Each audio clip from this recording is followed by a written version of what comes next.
어느 무더운 여름날 머슴 사는 칠보기가 냇가를 거닐고 있었다. 그런데 그때 한 여인이 냇가에서 빨래를 하고 있는 것을 보게 되었다.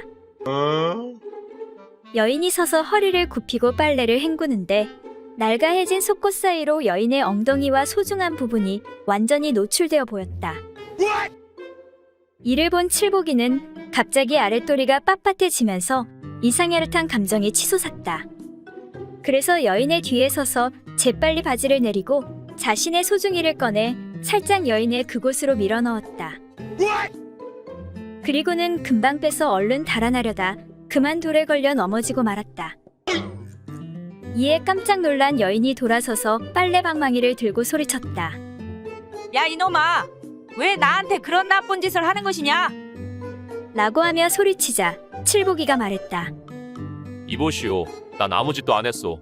내 길을 가다 실수로 잠깐 넘어져 손가락이 당신 엉덩이에 살짝 닿은 것뿐이오. 그거 참 미안하게 됐소이다.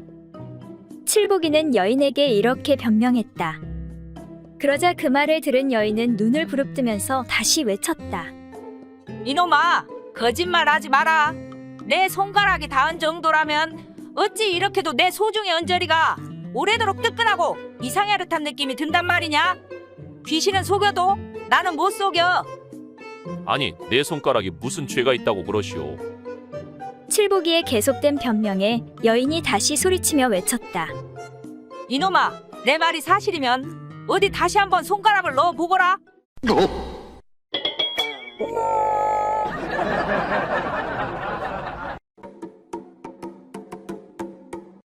옛날 어떤 선비가 아름다운 첩을 두고 있었다. 하루는 첩이 고향을 잠시 다녀오겠다고 청하니 선비는 첩을 호위시키기 위해 종들 중 남녀간의 음사를 모르는 순진한 녀석을 보내려 하였다. 그리하여 가장 어린 종인 칠보기를 부르는데 이보거라, 칠보가 이리 좀 와보거라. 네 어르신 부르셨습니까? 내 놈은 옥문이 무엇인지 아느냐? 옥문 말씀이십니까? 그것은 옥수수를 넣어둔 창고 문이 아니옵니까? 엉큼한 칠보기는 일부러 어리석게 대답하였다. 그래, 내 놈이 가면 되겠구나. 선비는 종의 말에 크게 기뻐하면서 첩의 호위를 하게 하였다. 그렇게 집을 떠난 첩과 종이 어느 냇가에 당도하였을 때 첩은 종에게 말 한 장을 풀게 하고 잠깐 쉬게 하였다. 칠보가 여기서 좀 쉬다 가자꾸나. 네, 작은마님. 쉬는 동안에 칠보기는 개울에서 미역을 감는데 첩이 칠보기의 물건을 보니 생각보다 크고 좋게 보여 희롱에 가로되 칠보가 너의 양다리 사이에 고기로 된 막대기 같은 것이 있는데 그것이 대체 무엇이냐? 하고 물으니 날 때부터 작은 혹부리 같은 것이 있더니 점점 도달하면서 오늘날에 와서는 이만큼 커졌습니다요. 하고 대답하자 첩이 말하길 나도 날 때부터 양다리 사이에 작은 구멍이 있더니 점점 커져서 지금은 깊은 구멍이 되었으니 너의 그 뾰족한 막대기를 나의 움푹 패인 곳에 넣으면 짝이 딱 맞을 것 같구나. 하고 수작을 부려 드디어 두 사람이 즐거운 일을 하게 되었다. 한편 선비는 어리석은 종에게 첩의 호위를 맡겼으나 마음이 놓이지 않아서 가만히 뒤를 밟다가 언덕 위에 이르러 두 사람이 하는 짓을 보니 남녀간에 그 일을 하는 것 같이 보였다. 이에 분노가 치밀어 언덕을 내려와 가로되 야, 이것들아, 방금 무슨 일을 하였느냐? 내 언덕 위에서 다 보았느니라. 하고 소리치니 종이 주머니 속에서 바늘과 노끈을 꺼내 무엇을 꿰매려는 신용을 하는 것이었다. 야, 이놈아, 지금 무엇을 하느냐? 하고 물으니 종이 울먹이며 말하길 작은마님께서 저 깊은 개울을 건너시다가 혹시나 물에 빠지실까 하여 소인이 작은마님의 몸에 한 곳이라도 상처가 나지 않도록 조심껏 받들어 모시고자 하나. 배꼽 아래 두어치 되는 곳에 한 치 정도 되는 구멍이 있어서 그 깊이를 가히 측량할 수 없어 혹시 풍독이라도 입게 되면 어쩌나 하고 겁이 나서 지금 곧 그것을 꿰매려고 하는 중입니다. 라고 대답하니 선비는 종의 어리석음에 크게 기뻐하며 너의 마음은 참 진실하구나.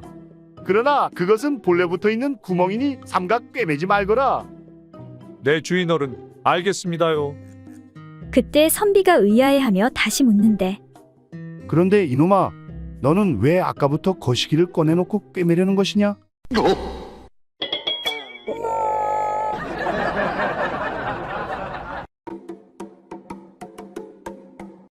옛날 어느 고을에 한 촌사람이 아내를 맞이해 새 신랑이 되었는데 이웃의 해악을 잘 아는 사람이 그 신랑을 속여 말하기를 내가 장가간 후에 너의 처가에서 내가 고자라는 소문이 났으니 어찌 억울스럽지 않는가? 후일에 장인이 한번 보자고 하면 곧 그것을 꺼내 세워가지고 보여서 그 의심을 풀어야 하네. 그러자 신랑이 말하길 그게 뭐 그렇게 어렵겠소? 그 이웃 사람이 이번에는 장인을 만나 말했다. 영감님 사위는 퉁소를 잘 부는 사람인데 사람들이 듣자고 하면 꼭 들려줄 터이니 후일에 한번 청하여 반드시 한번 보자 라고만 하면 될 것입니다. 그 말을 들은 장인은 사위가 퉁소를 잘 부는 재주가 있다며 몹시 기뻐하였다. 그러던 어느 날 장인이 이웃 사람 몇몇과 점심을 같이 한 후에 말했다. 내 사위가 퉁소를 잘 부는데 오늘 한번 처음으로 다 같이 들어봅시다. 하여 장인이 사위를 불러 손님들과 함께 있는 자리에서 사위에게 말했다. 자, 한번 보자. 그러자 사위가 그게 뭐 그렇게 어려운 일입니까? 하고는 바지를 벗고 물건을 꺼내서는 사람들에게 크게 보여주었다.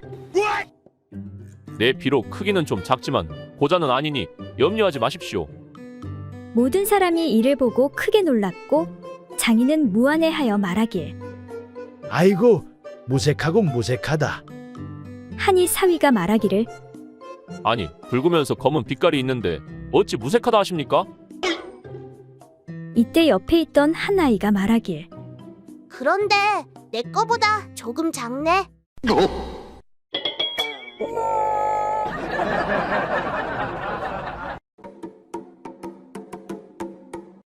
옛날 어느 마을에 어떤 나이든 중이 농부의 아내와 눈이 맞아서 수시로 농부가 없는 틈에 찾아와서는 재미를 보곤 하였다.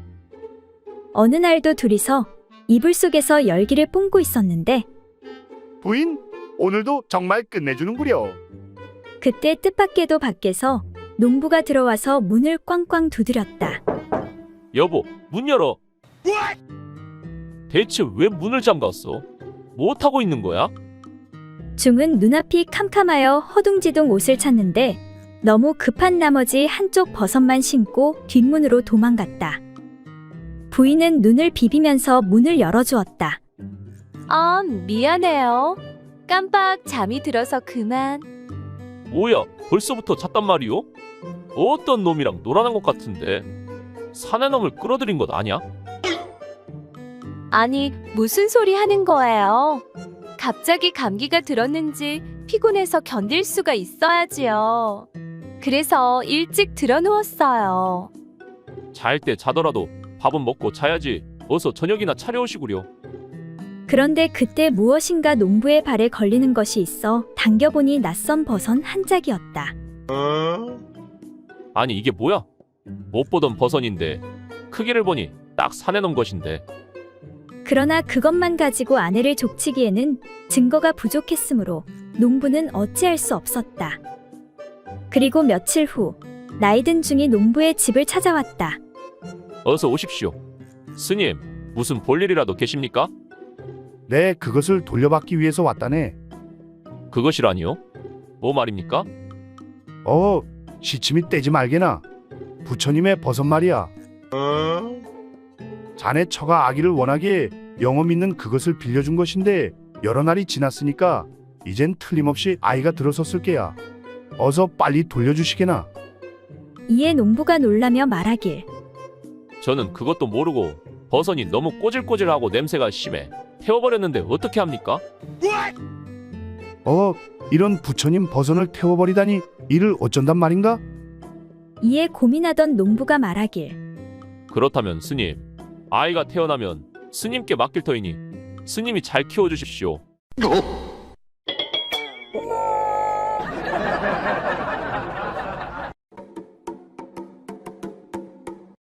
옛날 어느 마을에 한선비의 집에 종이 있었는데 그 종의 아내가 자색이 매우 곱고 예뻤다.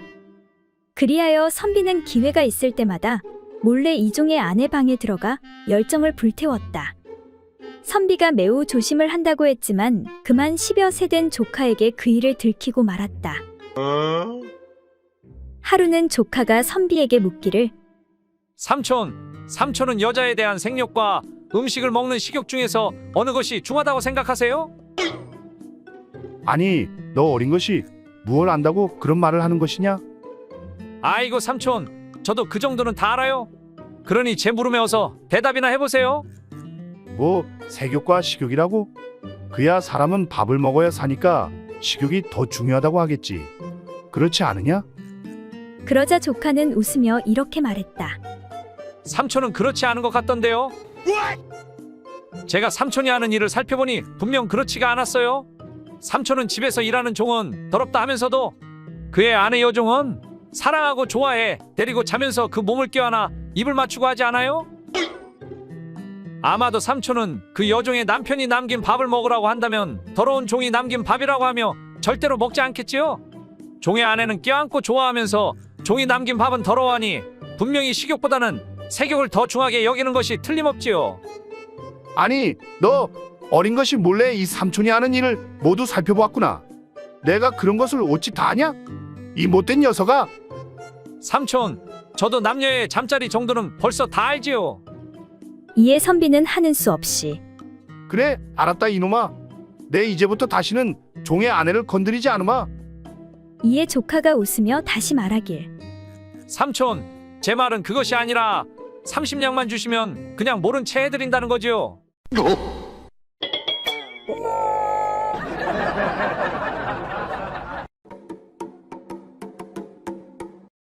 옛날 어느 마을에 부자 남씨는 돈을 많이 벌어 일만금의 부자가 되었는데 그는 사람들에게 돈을 빌려주고 기한이 되면 무서운 종을 보내 철저히 독촉해 받아오도록 했다. 하루는 새벽에 남씨의 종이 돈 1000냥 받을 집으로 가니 그 집 부부는 아직 잠자리에서 일어나지 않고 있었다. 그래서 종은 문 밖에 서서 한참 동안 기다리고 있는데 부부는 언제 잠을 깼는지 어느새 서로 사랑을 시작하는 소리가 들리는 것이었다. 남자가 한창 열을 올려 행사를 하는데 부인이 어리광을 부리듯 말하기를. 여보, 우리 일할 때 너무 좋지요. 뭐라고 표현할 수가 없네요. 몸이 둥둥 떠서 하늘로 올라가는 것 같아요. 부인의 말에 남편은 한숨을 내쉬며 힘없이 말했다. 당신은 그렇게도 좋소? 그렇다면 다행이요. 나는 오늘 큰 걱정이 있어. 별로 좋은 줄을 모르겠소. 여보, 평소에는 그렇게 좋아하시더니 오늘은 이상하네요. 왜 좋지 않다고 하나요? 이에 남편은 힘없는 목소리로 오늘이 남씨 영감집에서 천냥 빚을 받으러 오는 날인데 아직 돈이 마련되지 않았으니 그 무서운 종에게 시달릴 일을 생각하니 너무나 걱정이 되어서 하나도 좋은 줄 모르겠소. 이 소리를 들은 종은 그만 빚독촉을 할 생각을 하지 않고 그냥 집으로 돌아왔다. 그리고 주인에게 그 부부의 얘기를 들려주면서 아뢰기를. 나으리, 소인 비록 종놈이지만 그런 정황에서 아무리 인정사정 모르는 막된 놈이라고 할지라도 어떻게 들어가서 돈을 내놓으라고 빚 독촉을 할 수 있겠습니까? 그래서 그냥 돌아와 버렸습니다. 용서해 주십시오. 종의 이야기를 들은 남씨는 무릎을 치며 한탄한 후에 한참 동안 하늘을 쳐다보고 있다가 말하기를. 대저 남녀가 사랑을 나누는 것은 인간 최고의 기쁨이거늘 내 어찌 돈 때문에 여인들의 그 즐거워하는 행복을 빼앗을 수 있겠는가? 여인들이 하늘 품으면 온유월에도 서리가 내린다 했는데 내 그동안 여인들의 원망을 많이 샀도다. 여봐라, 이제 가서 모두에게 이르기를 잠자리를 할 때마다 50냥씩 빚을 없애줄 테니 마음껏 즐기라고 알리거라. 그리고 한 달 후 빚진 마을 사내들이 몰려왔는데 나으리, 잘못했습니다. 제발 살려주십시오. 마누라 때문에 제 명에 못 살 것 같습니다요. 나으리, 제발 그냥 빚 갚게 해주십시오.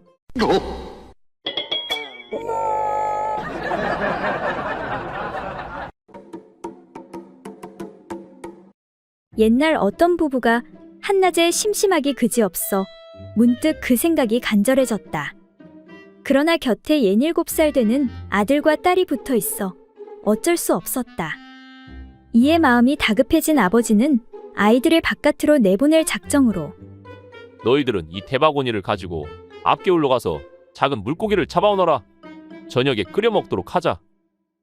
하니 아이들이 바구니를 가지고 나오다가 서로 말하기를 부모님이 우리에게 바구니를 가지고 물고기를 잡아오라 하시는 것은 아무래도 우리를 속이고 맛있는 것을 잡수려고 하는 것일지 몰라. 그러니 우리 밖에서 엿보아 알아보는 것이 좋겠다. 하고 손가락에 침을 발라 문에 구멍을 뚫고 방 안을 엿보았다. 방 안에서는 부부가 그 일을 치르느라 한참 삼매경에 빠져 있었다. 이때 남편이 아내에게 묻기를 이 맛이 어떻소? 하니 아내가 꼭 땅속으로 내려 들어가는 것 같아요. 그럼 당신은 어떤가요? 하고 물으니 남편이 나는 정말 하늘 위로 올라가는 것 같소. 그렇게 한참 만에 부부는 일을 마치고 주섬주섬 옷을 주워 입었다. 그때 마침 아이들이 바구니를 들고 들어오는 것이었다. 그런데 바구니에 물고기는 없고 참새 한 마리와 지렁이 한 마리가 들어있었다. 이에 아버지가 묻기를 아니, 왜 고기를 잡지 않고 이상한 것들을 잡아서 왔느냐? 하고 묻자 아이들이 말하기를 아버지는 하늘로 올라가고 어머니는 땅속으로 들어간다니 이거라도 드시라고 잡아왔어요.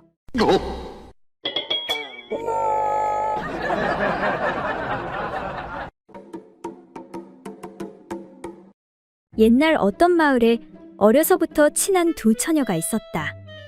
우리가 만약 시집가면 먼저 시집간 사람이 첫날 밤에 그 재미를 꼭 알려줘야 한다. 알았지? 그렇게 두 처녀는 서로 약속을 했다. 그러던 중 한 처녀가 먼저 시집을 가게 되었는데 그 후 시집가지 않은 처녀가 첫날 밤에 재미를 물었다. 야, 이 기집애야. 순진한 척 하더니 너가 먼저 시집을 가버리네. 그래, 첫날 밤은 어땠어? 이에 친구가 답하는데 아, 글쎄 신랑이 그 무슨 방망이 비슷한 생고기를 나의 그 구멍에 넣더니 막 들락날락 하는데 정신이 혼미해지고 뼈마디가 녹아 흐물흐물해지는 것 같았어. 도대체 그 맛을 말로 다 표현할 수가 없어. 하고 일러주었다. 이에 시집가지 않은 친구가 다시 물었다. 그럼 그 맛이 저 건너 최서방 댁에 제사에 쓰던 복숭아의 맛과 비교해보면 어때? 그러자 시집간 친구가 이렇게 말했다. 복숭아의 맛은 달기는 달되 눈을 뜨고 먹는 것이지만 첫날 밤에 그 맛이란 두 눈이 감겨온 눈을 뜨고 맛을 보려고 해도 도무지 눈을 뜰 수가 없으니 비교가 안 돼. 너도 시집 가보면 알 거야. 얼마 후 친구도 시집을 가게 되어 첫날 밤을 치르는데 복숭아는커녕 맹물보다도 못한데. 색시, 아까 도대체 뭘 한 거야? 그런데 색시, 나 배고파. 찌찌 줘, 찌찌.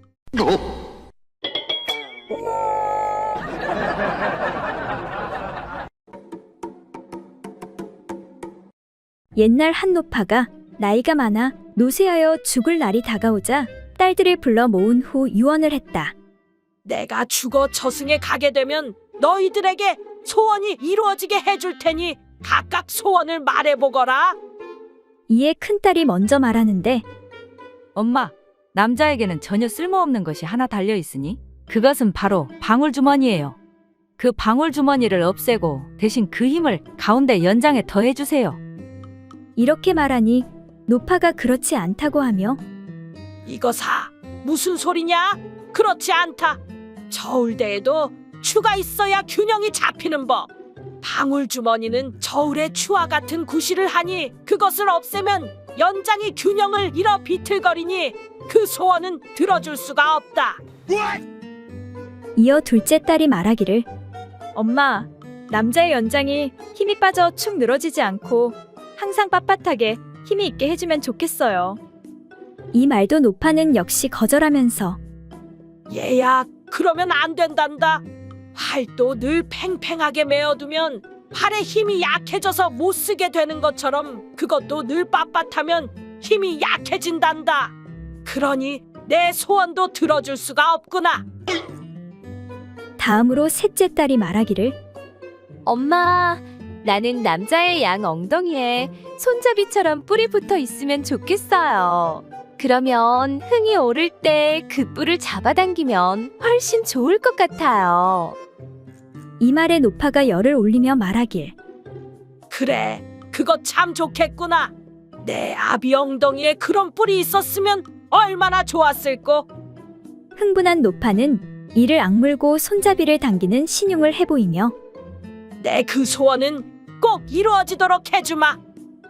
끝으로 막내딸이 말하는데 엄마, 나는 남자의 엉덩이에 꼬리가 달려있으면 좋겠어요. 그러면 위아래 어디든 한 번에 할 수 있잖아요. 이 말을 듣고 다시 흥분한 노파는 그만 곧 쓰러져 운명하고 말았다.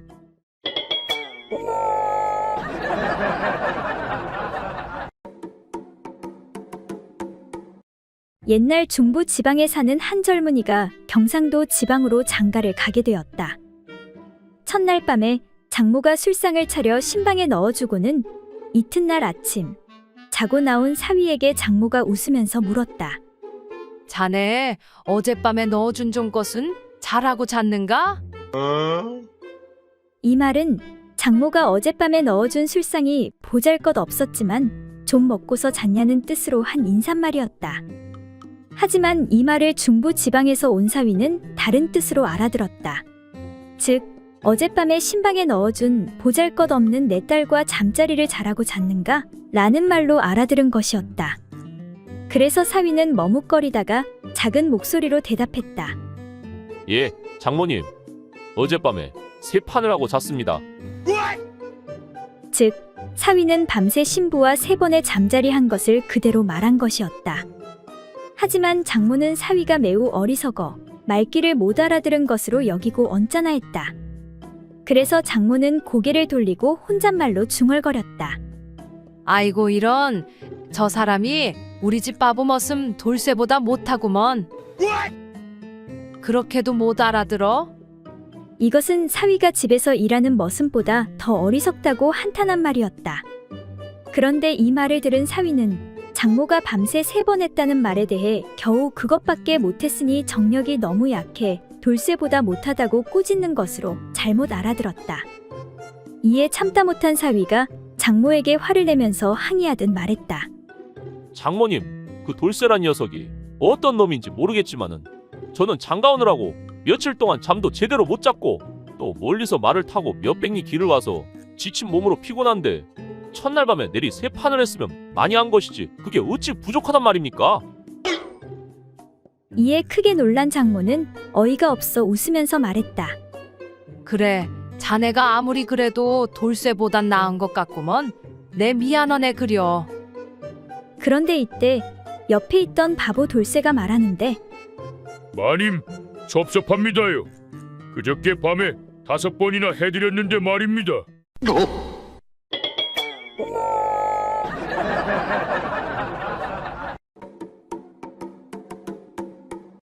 옛날 어느 마을에 짓궂은 한 사내가 있었다. 어느 날 이 마을 부녀자들이 초여름이 되어 폭포수 흐르는 계곡으로 물마중을 가는데 이 짓궂은 사내가 발가벗고 기름독에 들어갔다 나온 후 밀가루독에 들어가 몸에 밀가루칠을 잔뜩 한 다음 여인들이 물마중 가는 길가에 큰 고목나무 위에 앉아서 목소리를 우렁차게 꾸며 여인들에게 호통을 쳤다. 여봐라, 거기 모두 다들 섞어라. 여인들은 옷을 곱게 차려입고 가다가 깜짝 놀라 모두 섰다. 나는 옥황상제님의 명을 받들어 하늘에서 내려온 금강역사인데 너희들 서방이 몇 명인지 제대로 다 말하거라. 내가 낱낱이 알고 있으므로 만약에 너희들이 제대로 말하지 않으면 너희들의 목이 단칼에 달아날 줄 알거라. 여인들이 금강역사를 가만히 바라보니 겁이 덜컥 났다. 머리에서부터 온몸이 허연 게 금강역사를 한 번도 본 적이 없지만 정말 금강역사로 여겨 놀란 가슴을 간신히 진정을 시키고는 하나 둘씩 대답을 하기 시작하였다. 셋내는 둘이옵니다. 용서해 주십시오. 셋내는 아홉이옵니다. 용서해 주십시오. 셋내는 12이옵니다. 용서해 주십시오. 그런데 짓궂은 사내의 첨한 대답을 하지 않으니 그 여자를 향해 사내가 너는 서방이 몇이더냐? 하고 다시 호통을 치자 짓궂은 사내의 처가 말하길 셋내는 서방이 하나 반이옵니다. 사내는 하도 어이가 없어 여인들에게 모두들 가던 길을 가라고 이르렀다. 그 후 개울가로 달려가 목욕을 한 후 얼른 집으로 돌아와 시침을 딱 떼고 기다렸다가 돌아오는 처에게 물었다. 마누라, 물마중은 별일 없이 잘 다녀왔소. 그럼요. 아주 잘 다녀왔지요. 정말 아무 일 없었소. 사내가 묻자 처는 왠지 아침에 본 고목나무 위에 금강역사의 모습이 떠올라 거짓말을 할 수가 없었다. 속이게 되면 목이 달아날 것 같고 차라리 부끄럽지만 사실을 얘기하면 죽지 않고 살겠구나 싶어 실토를 하였다. 사실은 물마중을 가다가 옥황상제님이 보내신 금강역사를 만났는데 느닷없이 서방이 몇이냐 묻지 않겠어요. 거짓말을 하면 목이 달아난다고 해서 솔직히 말했지요. 다른 여자들은 서방이 둘이요, 9이요, 혹은 12이요 했지만 나는 서방이 하나 반이라고 했지요. 아니, 뭐라고? 하나 반? 예, 하나 반요. 어째서? 나는 분명 하나인데 하나 반이요? 반은 어떤 놈이요?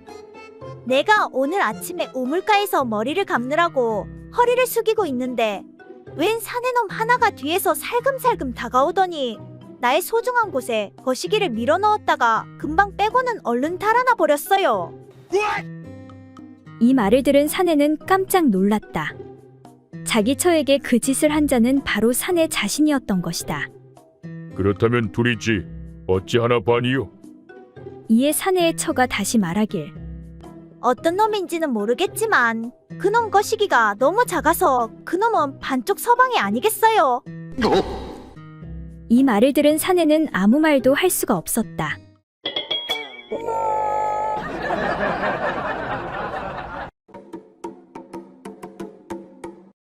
옛날 어느 산골에 선비 한 사람이 작은 초가집을 짓고 부부가 단란하게 살고 있었다.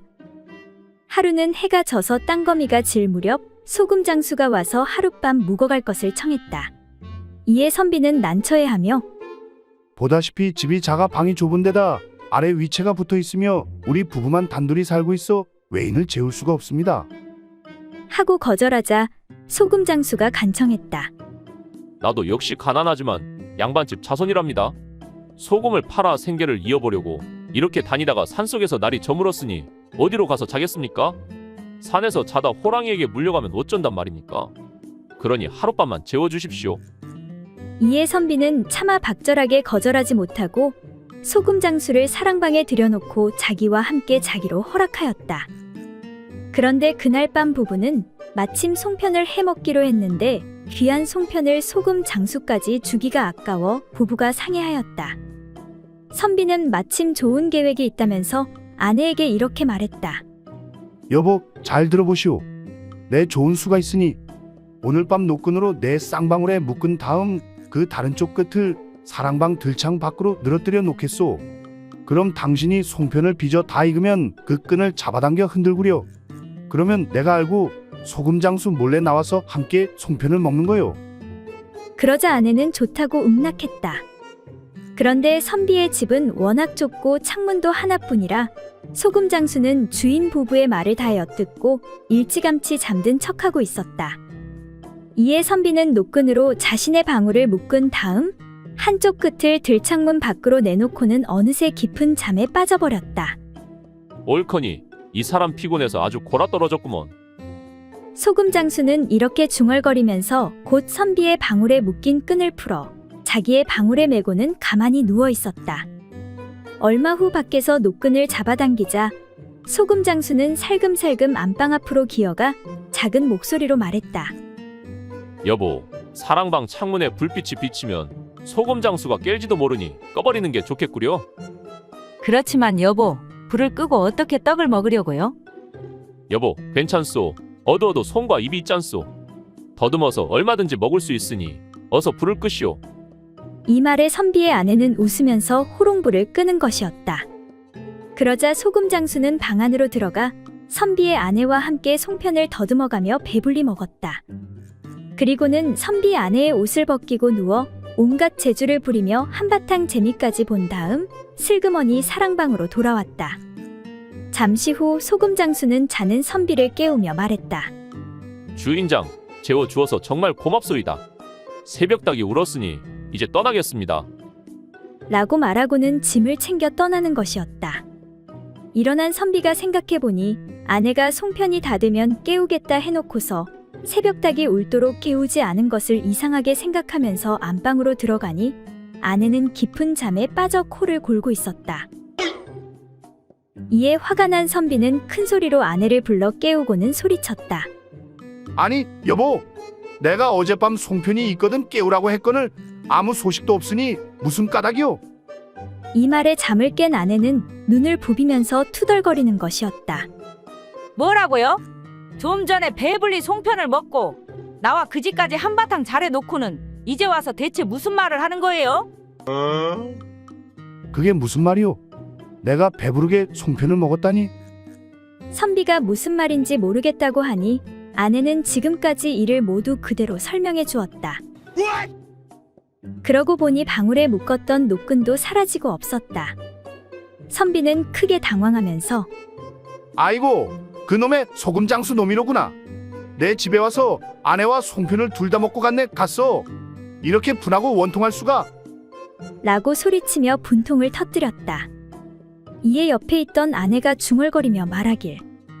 어쩐지 잠자리에서 온갖 재주를 부리며 힘차게 자라기에 웬일인가 했네.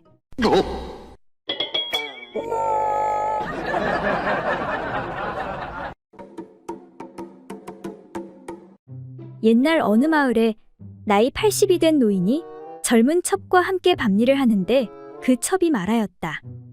대감마님, 이렇게 일을 한 후에 만일 잉태하면 사슴을 낳겠어요. 아니, 어째서 사슴을 낳는단 말인가? 사슴 가죽으로 밤일을 하시니 사슴을 낳지 않고 무엇을 낳겠어요? 사슴 가죽이란 부드러워 시들은 노인의 연장을 빗대어 이른 말이었다. 이튿날 노인은 친구들과 함께 술을 들다가 그 일을 말하였다. 이보게들, 나는 간밤에 첩에게 큰 욕을 당했다네. 첩과 더불어 그 일을 하는데 첩이 내 연장을 보고 사슴가죽처럼 축 늘어져 힘이 없다고 말하니 그게 어찌 큰 욕이 아니고 무엇이겠나. 그러자 다른 친구가 말했다. 이보게, 내가 당한 욕은 가히 입에 담을 수 없는 정도라네. 내가 일전에 첩과 함께 밤일을 하는데 첩이 말하기를 지금 선친의 산소 곁을 헤매시옵니까? 하기에 내가 무슨 말이냐고 물었더니 첩이 이르기를 다 죽은 시체를 이끌고 입장하려 하시니 선영의 곁이 아니면 무슨 연고로 그리 어렵게 입장을 할 수 있겠사옵니까? 하니 이건 귀로는 들을지언정 어떻게 차마 입으로 옮겨 말할 수 있겠는가? 이어 다음 친구가 말했다. 나는 차라리 욕이라도 듣고 싶다네. 나도 일전에 첩과 함께 밤일을 하는데 첩이 말하기를 대감마님, 지금 살아계시옵니까? 내가 살아있지 하며 무슨 말이냐고 물었더니 첩이 이르기를 대감마님, 연장이 보일 듯 말 듯하며 손에 잡히지를 않으니 유령이 아니면 무엇이겠습니까? 이렇게 노인들은 한탄하며 서로 위로하였다고 한다.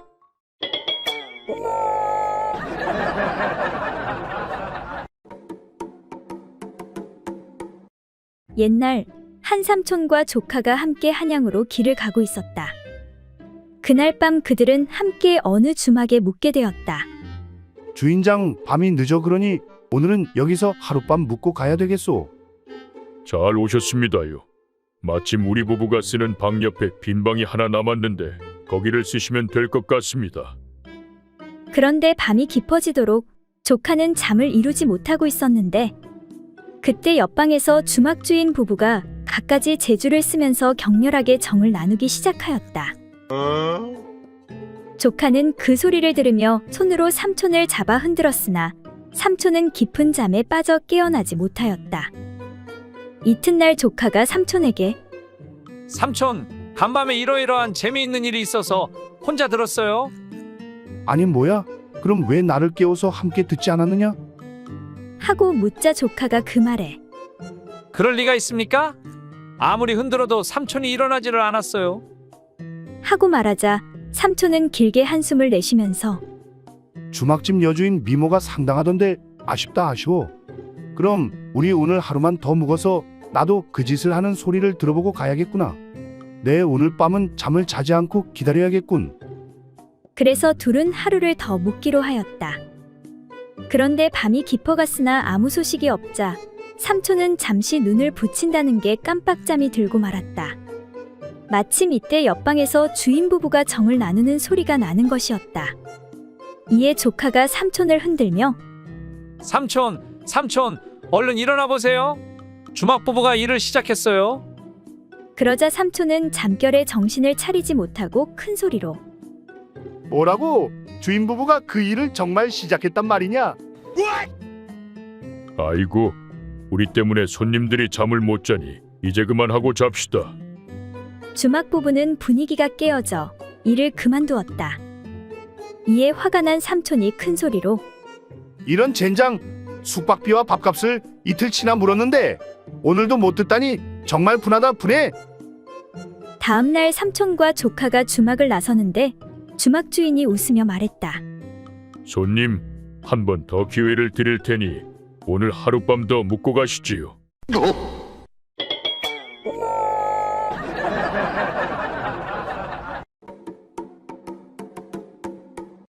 옛날 어느 시골에 한 노파가 있었는데 그녀에게는 늦게 둔 딸이 하나 있었다.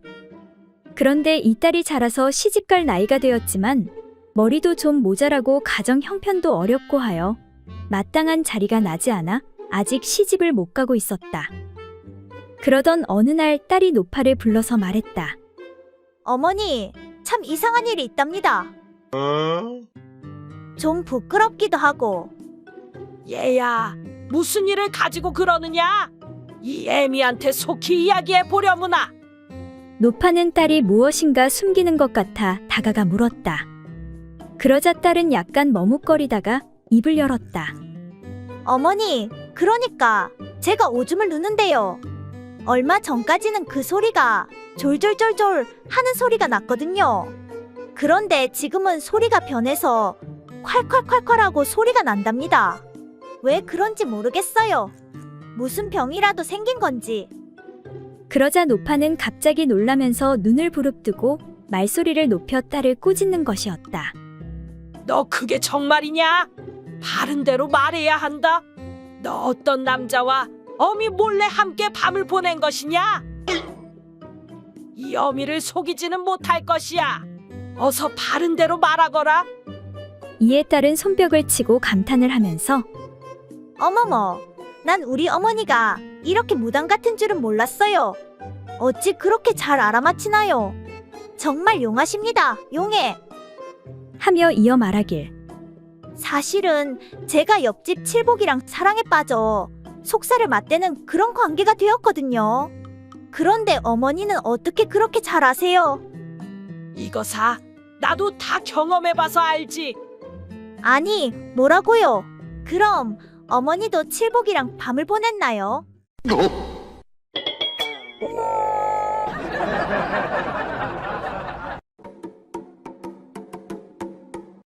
옛날 어느 시골 마을에 여색을 밝히는 선비가 있었다. 그는 아내와 첩도 모자라 여종까지 좋아하여 집안 사람 몰래 여종과 은밀히 즐기고 있었다. 하루는 무슨 일로 여종의 남편을 불러 이르는데 떡새야, 이리 좀 와보거라. 네, 주인어른. 저 건너마을 김대감 댁에 심부름 좀 다녀오너라. 그리고 그동안 네가 집안 일을 많이 했으니 가는 김에 하룻밤 자고 읍내 구경도 하고 좀 쉬다 오너라. 내 여비는 넉넉히 챙겨주마. 네, 주인어른 감사합니다. 하지만 떡새는 주인의 시커먼 속내를 다 알고 있었다. 갑자기 별일도 아닌 것 가지고 하룻밤 잠까지 자고 오라니 아무래도 수상하구만. 그리하여 떡새는 다른 사람을 대신 심부름 보내고 그날 밤 부인 대신 자신이 방에 들어가 누워 이불을 뒤집어 쓰고 있었다. 밤이 깊어지자 선비는 이미 종이 출발한 줄 알고 아무 거리낌 없이 여종의 방에 들어갔다. 욕정이 일어난 선비는 이불 속으로 들어가서 아이고, 요 이쁜 것 그동안 내 참느라 고생 많았네. 선비는 한 손으로 이불을 걷고 종의 두 다리를 들어올린 뒤 허리를 꽉 끌어안는데, 그런데 조개 대신 웬 도깨비 방망이가 부딪히는 것이 아닌가? 아니, 이것이 무엇이냐? 놀란 선비가 불을 밝히고 나니 이 모든 게 떡새의 계획인 것을 알게 되었다. 선비는 뭐라 둘러댈 말이 없어 오히려 떡새에게 호통을 치며 야, 이놈 떡새야. 종놈의 물건이 어떻게 그렇게 양반보다 크고 굵단 말이냐? 이런 고얀 놈. 그러자 떡새가 아니, 뭐라고요? 소인의 물건이 크고 작은 것을 양반이 알아 무엇합니까요? 별걸 다 간섭하십니다. 하니 당황한 선비는 다시 아무 말이나 둘러대는데, 그러니까 그 무엇이냐? 마누라가 말하길 니놈의 물건이 내 것보다 크다 해서 한번 확인해 본 것이니라.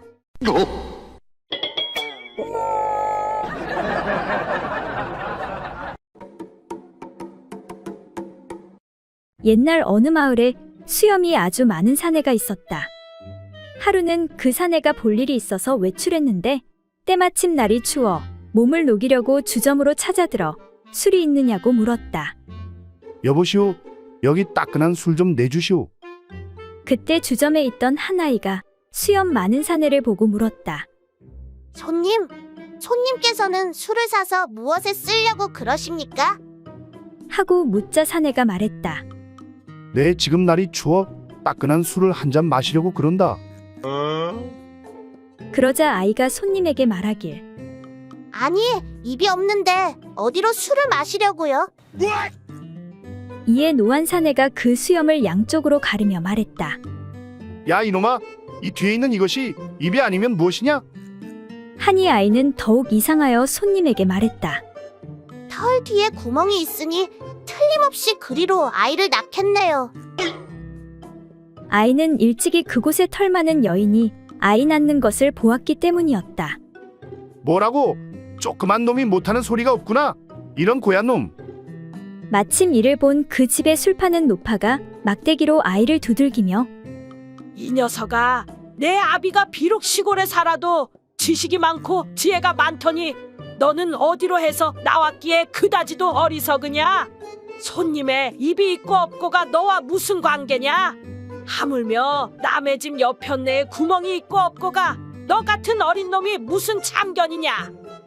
하며 아이를 쥐어박았다. 아이고, 손님 죄송합니다. 어린 놈이 버릇이 없어서 그만. 사내는 노파가 아이를 꾸짖어서 기분이 좀 풀렸다. 이제 됐으니 그만하시오. 저 어린 놈이 뭘 알겠소? 이에 노파는 한 번 더 아이를 나무라며 이놈아, 말은 비록 수염이 드리웠으나 그 아래 눈구멍이 있고 개꼬리는 털이 많아도 그 밑에 똥구녕이 있으니 손님처럼 털이 많다고 하여 그 밑에 구멍이 없을까 보냐?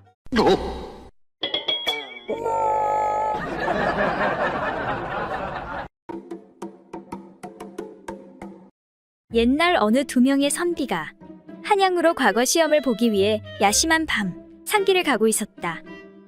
이보시오, 소문 들었소. 여기 밤마다 귀신이 나와서 사람을 잡아먹는다고 하던데. 예끼 이 사람아, 재수 없는 소리 하지 마시오. 귀신은 무슨 놈의 얼어 죽을 귀신. 그런데 잠시 후 호랑이도 제 말하면 온다더니 귀신이 나타난 것이었다. 오랜만에 인간을 두 명이나 만나다니 오늘은 포식하겠구나. 귀신의 말을 들은 선비들은 귀신에게 살려달라고 애원했다. 귀신님, 제발 목숨만 살려주십시오. 집에 홀어머니와 어린 자식들이 있습니다. 귀신님, 저도 마찬가지입니다. 이번 과거 시험에 꼭 합격해 부모님과 처자식을 돌봐야 합니다. 그렇게 선비들이 울며불며 애원을 하자 귀신이 제안을 하나 하였다. 좋다. 그럼 내가 제안을 하나 하지. 너희 두 명의 거시기 길이를 합해서 30cm만 넘으면 둘 다 살려주도록 하겠다. 그렇게 두 선비는 거시기를 꺼내놓고 안간힘을 써서 노력했지만 25cm밖에 되지 않았다. 둘 중 하나는 20cm였고 나머지 하나는 5cm였던 것이다. 하는 수 없구나. 둘 다 오늘 나의 밥이 되어야겠다. 아이고 귀신님, 제발 살려주십시오. 부탁합니다. 귀신님 살려주십시오. 선비들은 울며불며 다시 귀신에게 애원했다. 그 말을 들은 귀신은 할 수 없다는 듯 말했다. 좋다. 그렇게 간절히 부탁하니 내 특별히 다시 한 번 더 기회를 주도록 하겠다. 거기 5cm짜리 놈은 살려줄 테니 그냥 갈 길 가도록 하여라. 귀신님 정말 감사합니다. 그리고 20cm짜리 놈은 남아서 나랑 잠깐 볼일 좀 보고 가야겠다.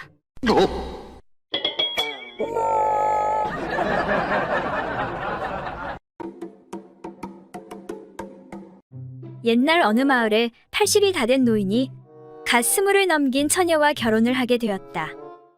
그런데 막상 결혼은 했지만 소중이가 잘 작동이 되지 않아 걱정이었다.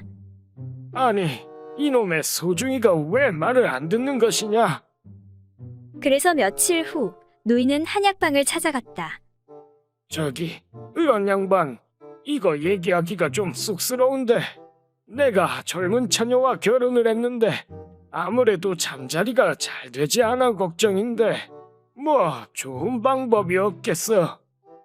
그 말을 들은 의원이 말했다. 정말 축하드립니다, 어르신. 나이가 많으시니 아무래도 밭일을 하시자면 무리가 따르겠지요. 하지만 걱정 마십시오. 제가 기가 막힌 환약을 지어드리겠습니다. 밭일이 생각나실 때마다 충분한 물과 함께 3알씩 드시도록 하십시오. 그 말을 들은 노인은 기쁨을 감추지 못하는 표정으로 약을 사서 돌아갔다.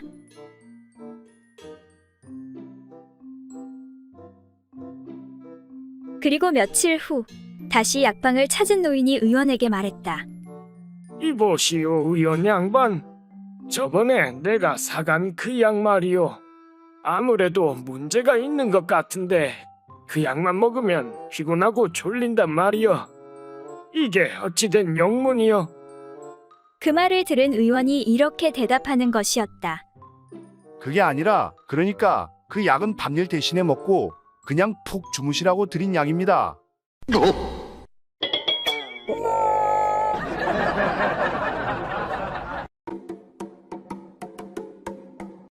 옛날 어느 마을에 한 남자가 친구가 하는 의원을 찾아와 말했다. 이보시게 친구, 내 아들이 지독한 독감에 걸렸다네. 요즘 독감이 유행이라 하더니 그렇다면 일단 먼저 아들을 격리시키게. 그리고 내가 약을 몇 첩 지어줄 터이니 그걸 먹이도록 하시게나. 그런데 말이야, 또 문제가 있는데. 남자가 주저주저하자 친구가 말했다. 뭔지 말해보게. 친구 사이에 못할 말이 뭐 있나? 그러니까 머리에 피도 안 마른 아들 녀석이 우리 집 여종하고 잠자리를 같이 했거든. 어찌하면 좋겠는가? 그렇다면 그 여종도 격리시키도록 해야지.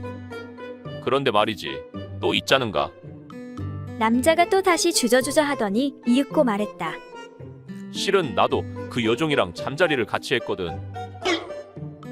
어찌하면 좋을까? 뭐라고? 그렇다면 자네도 독감에 걸릴 확률이 매우 높다고 할 수 있겠군. 내 약을 얼른 지어줄 테니 여기서 조금만 기다리시게. 그 말을 들은 남자가 다시 한 번 더 물었다. 잠깐, 그런데 말이지, 우리 아내는 어떻게 될까? 아내라니? 여종이랑 한 다음에 마누라하고도 잤는데 이를 어쩌면 좋지. 뭐라고? 그 말을 들은 의원은 심각한 표정을 짓더니 이렇게 중얼거리는 것이었다. 젠장, 그놈의 독감이 나한테까지 옮기게 될 줄이야.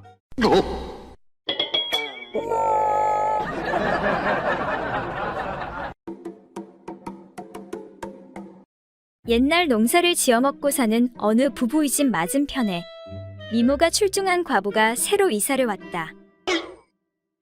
그런데 은근히 과부에게 흑심을 품게 된 남편은 뭔가를 빌리러 가는 척하고는 수시로 그 과부 집을 들락거리는 것이었다. 내 뭐 좀 빌리러 앞집에 좀 갔다 오겠소. 그런데 누가 보기에도 물건을 빌리러 가는 사람치고는 필요 이상으로 오래 머물곤 하였다. 그러던 어느 날 아차차, 내 정신 좀 봐라. 오늘도 앞집에 뭐 좀 빌리러 갔다 오겠소. 남편은 뭔가를 빌려온다고 과부 집으로 가서는 한참이 지나도록 돌아오지 않았다. 아니 이 양반이 도대체 왜 안 오는 거야? 평소 남편의 행동에 의문을 품고 있던 농부의 아내는 조바심을 견디다 못해 과부의 집을 찾아갔다. 아내 누구 계시오? 농부의 아내가 부르자 과부는 한참이 지나서야 옷매무새를 고치며 나오는 것이었다. 농부의 아내가 물었다. 저 혹시 우리 집 양반이 뭘 빌린다고 이 댁에 오지 않았나요? 네, 오셨습니다. 농부의 아내가 의아해하며 물었다. 그런데 어딨어요? 대체 뭘 빌리기에 이렇게 오래 걸리는 거예요? 그러자 과부는 천연덕스런 표정으로 이렇게 대꾸하는 것이었다. 걱정이 되시나 본데 괜찮습니다. 걱정하실 필요 없어요. 잠깐 뭘 빌리러 왔는데 도중에 이렇게 군일이 생기게 되면 시간이 좀 지체될 뿐이지요. 군일이라니요? 과부가 살짝 눈웃음을 치며 대꾸했다. 저희 집 안방에서 고민을 좀 하고 있는 거죠. 오늘은 무얼 빌려갈까 하고요.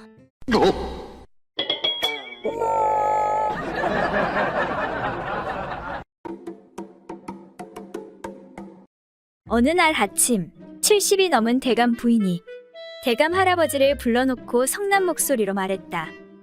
이놈의 영감탱이! 당신 어젯밤에 사머리를 어떻게 해보려고 하다가 못하고 그냥 돌아갔다는데 그것이 사실이요? 이에 대감 할아버지가 억울하다는 듯 펄쩍 뛰며 같이 언성을 높여 대꾸하였다. 아니 도대체 그게 무슨 생사람 잡는 소리요? 난 어젯밤에 사머리 방 근처에 얼씬도 하지 않았단 말이요. 이에 부인이 더욱 큰 소리로 호통을 치며 말하는데 이놈의 영감탱이야! 거짓말하지 마라! 오늘 아침에 사머리가 울면서 나한테 죄다 털어놨다고? 세상에 옆에 있는 자기 마누라 하나도 어찌하지 못하는 주제에 언감생심 어린 여종의 은밀한 곳에 손을 대려 하다니 당신 머리가 어떻게 된 것이 아니오? 부인의 계속되는 꾸중에 할아버지는 아무 말이나 둘러대는데 아니 그러니까 그게 아니라 사실은 사머리한테 뭐 좀 물어보려고 잠깐 갔는데 할아버지는 뭐라고 제대로 된 변명도 못한 채 중언부언하며 딴 곳만 응시하고 있었다. 이에 부인의 혼줄이 더욱 이어지는데 아이고 이 영감탱이야 물건이라도 좀 좋으면 몰라 흐느적거리는 지렁이만도 못한 그런 물건을 가지고 어떻게 사머리의 그곳에 입장할 수 있단 말이오? 물건이라면 적어도 굵고 빳빳한 장작 같은 돌쇠것 정도는 되어야 할 것 아니오?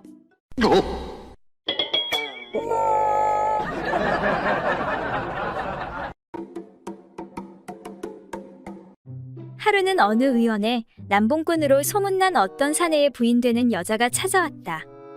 어떻게 오셨습니까? 여자가 의원에게 이런 부탁을 했다. 저기 의원님, 우리 남편이 잠꼬대가 심해서 약을 좀 지으러 왔는데요.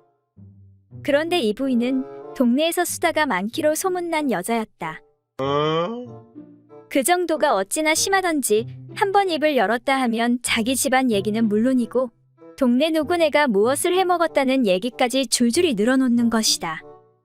아이고, 이 여자는 수다쟁이 부인이구나. 부인의 그런 점을 잘 아는 의원은 그녀가 수다를 늘어놓기 전에 얼른 약을 지어 돌려보내기로 작정했다. 아, 그러니까 잠꼬대가 문제라 이거죠? 그거야 간단히 고칠 수 있습니다. 여기 이 약 2첩만 드시면 말끔하게 없어질 겁니다. 잠들기 전에 한 첩씩 다려드리시고요. 2번까지 재탕할 수 있습니다. 약을 드시고 아침까지 푹 주무시면 잠꼬대 같은 건 절대 안 하게 될 겁니다. 그런데 남봉꾼의 아내는 의원이 내주는 약을 도로 밀치며 이렇게 말하는 것이었다. 의원님, 전 우리 집 양반의 장고대가 싫어서 이러는 게 아니에요. 예? 뭐라고요? 그러자 부인이 이렇게 말하는 것이었다. 그러니까 그 인간이 장고대를 시작하면 자던 내가 얼른 깰 수 있는 약이 필요하단 말이에요. 그 인간이 장고대에서 뭐라고 하는지 어떤 년들이랑 놀아놨는지 똑똑히 들어두고 싶다니까요.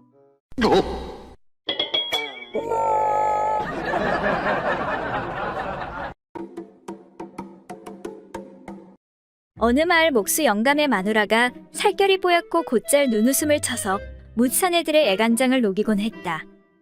그 중에서도 이웃 마을에 사는 마름집네 형제는 이 목수의 마누라한테 홀딱 반한 나머지 목수가 집을 비우고 없는 날이면 수시로 찾아들곤 했다.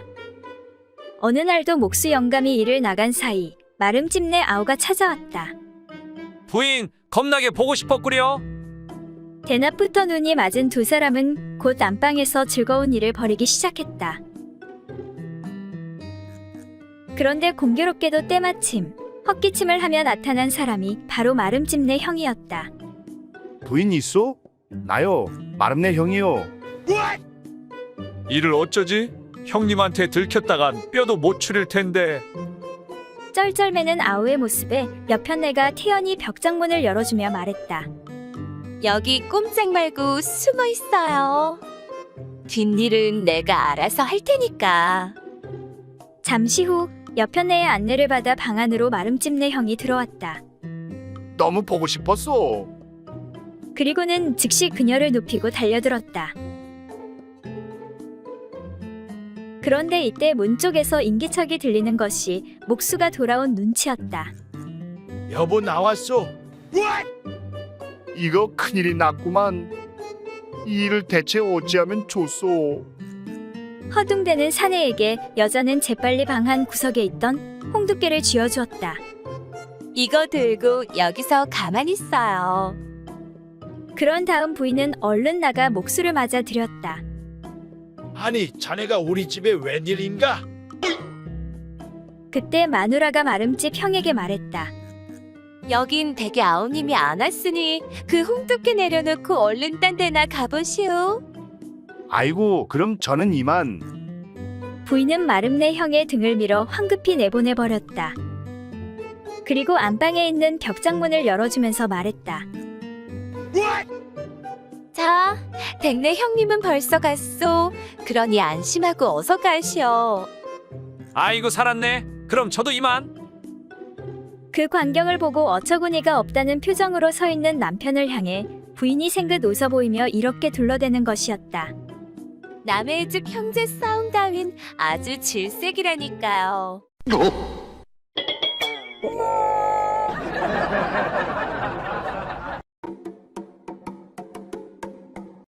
옛날 어느 마을에 호색가로 이름을 날리던 어느 한량이 비방을 제 집처럼 들락거리더니 그만 소중한 그것의 병이 들고 말았다.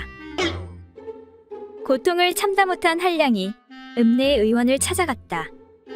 의원님, 소중이가 아파 죽겠는데 왜 이런가요? 진찰을 마친 의원은 이렇게 말하는 것이었다. 쯧쯧, 안 되겠네. 엇볼세, 엇보야. 소중이의 알을 빼내야겠어. 아니, 알을 빼내야 한다니요? 그게 무슨 소리입니까? 한량은 놀란 나머지 입을 다물지 못했다. 의원이 계속 말하였다. 이미 병이 깊을 대로 깊었네. 어쩔 수 없다네. 남자에게 가장 소중한 그 두 개의 알을 빼내지 않으면 목숨을 잃을 수도 있다네. 실로 천추의 한이 될 일이었지만 다른 방법이 없었다. 한량은 눈물을 머금고 그 수술을 받기로 하였다. 수술을 하긴 했지만 의원은 같은 남자로서 한량의 처지가 그렇게 안 돼 보일 수가 없었다. 내 댁을 딱히 여겨서 하는 말인데 지금 빼낸 것 대신에 마늘 쪽을 넣는 건 어떤가 싶구만. 겉으로 보기에는 괜찮아 보일 것 같아서 하는 말이오. 한량은 눈물을 머금고 말했다. 알겠습니다. 그렇게 해주십시오. 그리하여 한량은 의원의 시술대로 그 자리에 마늘을 넣어 볼륨을 유지하게 되었다. 그런 일이 있고 몇 달이 훌쩍 지난 어느 날, 길을 걷던 의원은 우연히 그 한량과 마주쳤다. 이보시게, 그래 그 뒤 별 탈은 없었는가? 한량이 대답했다. 의원님의 시술은 정말 흠잡을 데 없이 완벽합니다. 진짜를 달고 있을 때와 똑같다고요. 근데 한 가지 곤란한 것이 있긴 한데 말이죠. 그래 그게 뭔가? 의원의 질문에 한량이 대답했다. 그러니까 가끔 월양인연한테 놀러가 일을 치를 아치면 글쎄 그것이 눈이 쓰리다고 눈물을 비우듯 쏟아내지 뭡니까?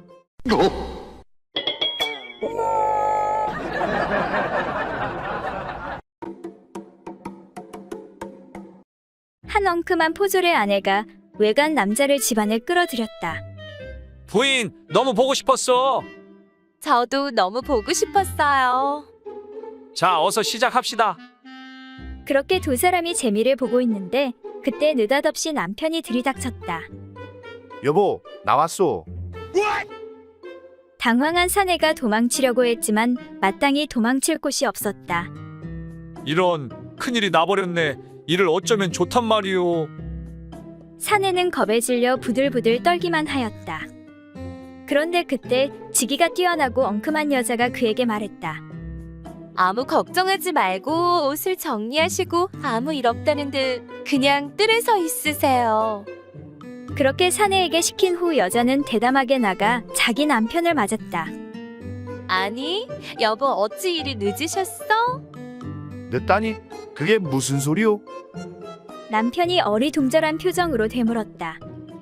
당신을 만나려고 영의정 대감의 먼 친척 되시는 분이 아까부터 오셔서 기다리고 있단 말이에요. 그래 그런데 도대체 그런 분이 무슨 일로 우리 집에 오셨단 말이오? 여자가 남자의 귓가에 대고 속삭였다. 대감께서 당신더러 이 양반을 본 데까지 모셔다 드리라고 했답니다. 하고는 뜰 쪽을 향해 외쳤다. 서방님, 속히 나오십시오. 오셨으니 이제 그만 출발합시다. 그러자 포졸이 손으로 뒤통수를 치며 중얼거렸다. 제기랄 한 잠도 못 자서 이제 눈 좀 붙이나 하고 왔더니 별일이 다 생기고 지랄이야. 그렇게 해서 바람난 포졸의 아내와 외간 남자는 무사히 위기를 넘길 수 있었다.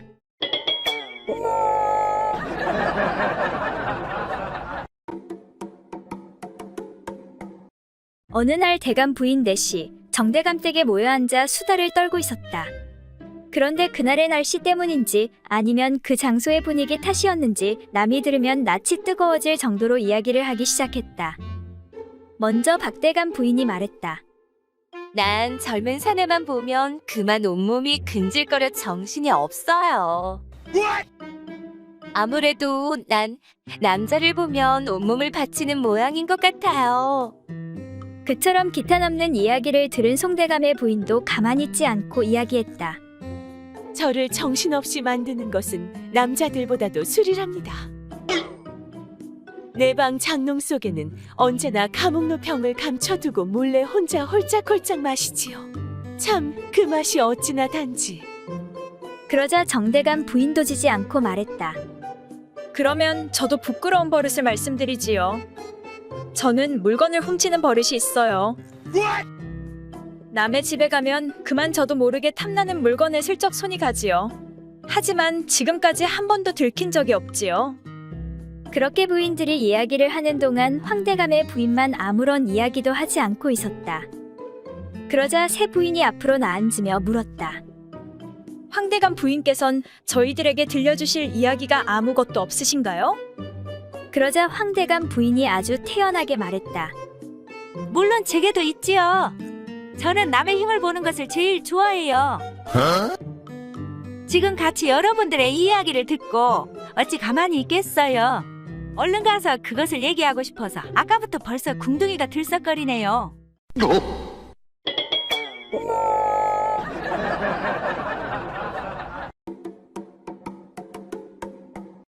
옛날 한 호걸 장군이 넉넉한 살림살이에 아무 어려움 없이 한평생 살다가 늙어 병이 들어서 의원을 청해 진맥을 부탁했다.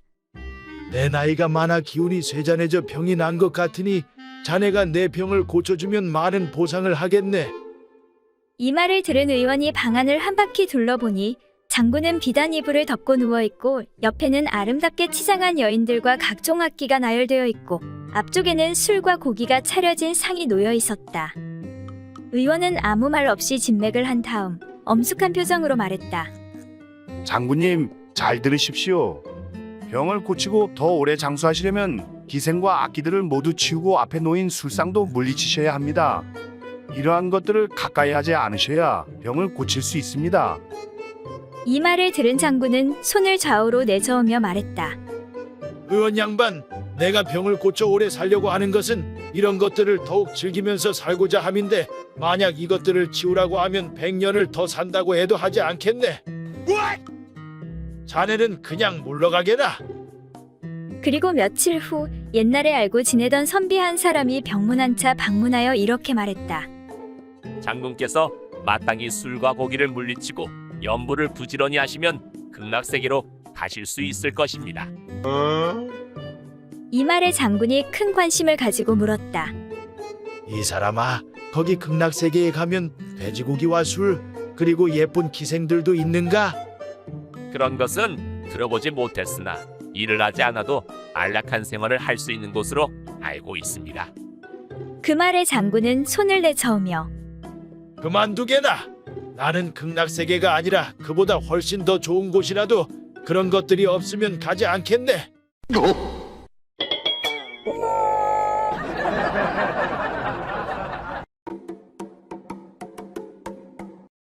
옛날 어느 고을에 색을 유난히 밝히는 어떤 선비가 있었는데 그는 기생집 출입을 몹시 즐겼다.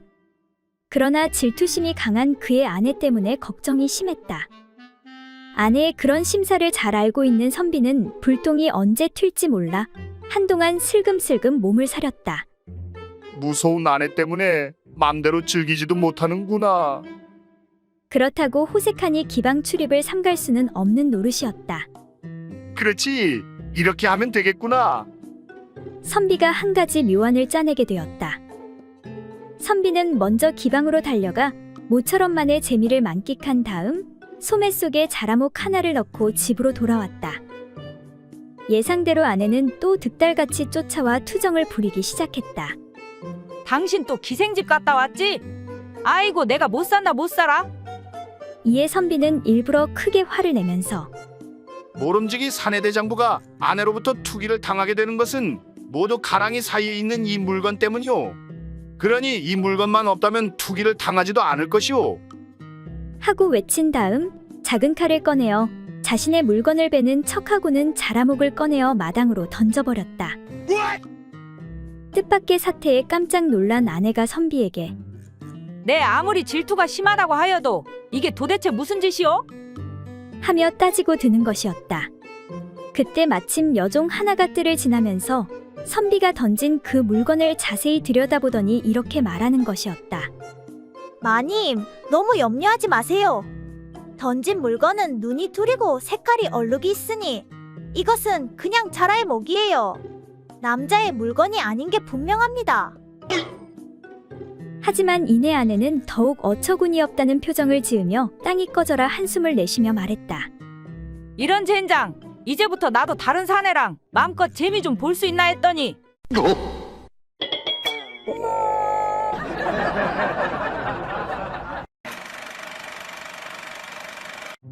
옛날 어느 마을에 학식이면 학식, 재력이면 재력, 모든 면에서 완벽한 선비가 있었다. 그런데 그 선비에게는 남들에게 말할 수 없는 한 가지 고민이 있었는데 그것은 바로 소중이가 너무 작다는 것이었다. 선비는 용한 의원을 찾아다니며 좋다는 약은 다 먹어보았지만 소용이 없었다. 그래서 선비는 마을에서 가장 용하다는 무당을 찾아갔고 무당은 방법을 이야기해 주었다. 밤 12시에 뒷산 약수터에 가면 도깨비가 나타나는데 그 도깨비에게서 좋아, 라는 말을 들으면 소중이가 커질 수 있어. 그래서 선비는 무당의 말대로 밤 12시에 약수터에 갔는데 과연 도깨비가 나타났다. 선비는 도깨비가 좋아한다는 술을 내밀며 도깨비님, 부디 이 술을 드십시오. 라고 말하니 도깨비는 기뻐하며 좋아. 라고 하며 술을 받고는 사라져버렸다. 다음날 선비는 무당의 말이 사실인지 소중이를 확인해 보았다. 그런데 세상이 정말로 소중이가 커진 것이었다. 선비는 뛸 듯이 기뻤다. 하지만 선비의 소중이는 워낙 작았기 때문에 평균 사이즈가 되려면 한 번 더 도깨비를 만나야 될 것 같았다. 그래서 다음날 밤 12시 선비는 다시 도깨비를 찾아갔다. 선비는 도깨비가 좋아하는 메밀묵을 내밀며 도깨비님, 부디 이 메밀묵을 드십시오. 라고 말하였다. 도깨비는 기뻐하며 좋아. 라고 하며 메밀묵을 받고는 사라져버렸다. 이제 선비는 웬만큼 만족할 만한 사이즈의 소중이를 갖게 되었다. 하지만 일생 동안 소중이로 너무 큰 스트레스를 받아왔기 때문에 선비는 마지막으로 한 번 더 도깨비를 만나보기로 하였다. 이번에는 도깨비가 좋아한다는 돼지고기를 준비해 도깨비에게 내밀었다. 도깨비님, 부디 이 돼지고기를 드십시오. 그러자 도깨비가 말했다. 좋아, 좋아, 좋아. 아주 좋아. 짱 좋아. 대박 좋아. 난 돼지고기를 가장 좋아한단 말이야. 그리고 다음날 선비는 안타깝게도 세상을 떠나고 말았다. 들리는 소문에 의하면 선비는 큰 뱀에게 깔려 죽었다고 한다.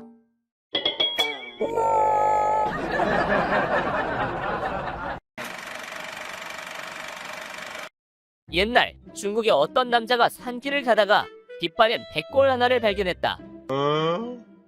남자는 무덤도 없이 떠도는 망자의 처지가 안타까워 백골을 양지 바른 곳에 묻고 무덤을 만들어 주었다. 이름 모를 망자는 이제 그만 편히 쉬시오. 그리고 집으로 돌아온 남자가 그날 밤 막 잠자리에 들려고 하는데 갑자기 연기가 피어오르면서 검은 그림자가 나타났다. 겁에 질린 남자가 말했다. 당신은 누구시오? 그러자 어느 한 여인의 목소리가 들려왔다. 비라고 하옵니다. 비라니? 비가 도대체 누구란 말이오? 소저 양귀비라 하옵니다. 자칭 양귀비라는 여인이 말했다. 안녹산의 난으로 뜻하지 않게 봉변을 당해 사냐에 버려진 지 벌써 수십 해. 무덤 하나 없이 떠돌다가 오늘에서야 겨우 서방님을 만나 안식을 취할 수 있게 되었습니다. 그래서 그 은혜를 갚고자 이렇게 왔사옵니다. 그날 밤 남자는 양귀비에게 몇 번에 걸쳐 극진한 서비스를 제공받았다.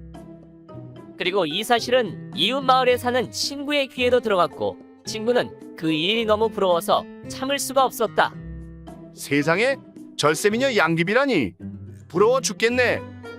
그래서 혹시 자기한테도 그런 행운이 불러 들어오지 않을까 생각하고 숲속을 헤매어 다니다가 마침내 돌무더기 사이에서 이리저리 뒹굴고 있던 백골 하나를 발견하였다. 남자는 친구와 마찬가지로 그 백골의 무덤을 만들어 주었다.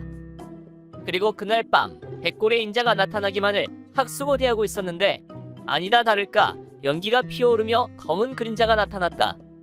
드디어 올 것이 왔구나. 남자는 목소리를 가다듬고 물었다. 당신은 뉘신데 이 아심한 시각에 남의 집에 나타난 것이오? 비라고 하오. 비라니 설마 절세미녀 양귀비시오? 아니요. 나는 장비라고 하오. 아니 장비라니요? 당신 같은 대장군께서 어찌 저희 집에 오셨습니까? 네, 일찍이 오나라와의 싸움에서 패해 죽임을 당해 백골이 묻힐 자리를 찾지 못하여 이리저리 떠돌던 차에 오늘 귀공께서 신이 나를 장사 지내주셨소. 그래서 그 신세를 갚고자 네 이렇게 달려왔소. 자, 그럼 어서 시작합시다. 시작하다니요? 뭘 시작한단 말입니까? 겁낼 것 없소. 내 오늘 밤 최선을 다해 극진히 서비스해 드리리다. 그렇게 남자는 바라던 대로 생애 최고의 서비스를 받게 되었다고 한다.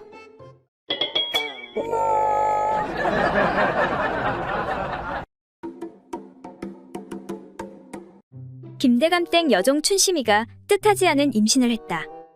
처음에는 어떻게든 그 사실을 감출 수가 있었으나 산딸이 다가오자 더는 감출 수 없을 정도로 배가 불러버렸다. 그것을 알게 된 산악기로 소문난 주인 마님이 춘심이를 불러 앉혀놓고 호통을 쳤다. 야 이거사, 그러기에 내가 뭘 하더냐? 사내들은 죄다 도둑놈들이니 절대로 꾀임에 넘어가서는 안 된다고 입에 침이 마르도록 이르지 않았더냐? 마님, 죽을 죄를 지었습니다요. 어린 것이 어른의 말을 듣지 않아서 천벌을 받아 배가 부른 것이니라. 더 이상 꼴도 보기 싫으니 지금 당장 이 집에서 나가거라. 니까짓게 길바닥에서 굶어 죽던 말던 나는 모르는 일이다. 하지만 마님. 춘심이는 울먹이며 억울하다는 듯 말을 이었다. 제 아무리 못난 종년이기로써니 아기를 베는 게 그처럼 잘못된 일인가요? 마님께서도 작년에 아기를 낳지 않으셨나요? 그 말을 들은 마님이 당당하게 대꾸했다. 난 너와 다르다. 내가 뵌 건 대감님의 아기였으니까. 그러자 춘심이는 울음을 딱 그치며 소리치는 것이었다. 사실은 저도 그래요.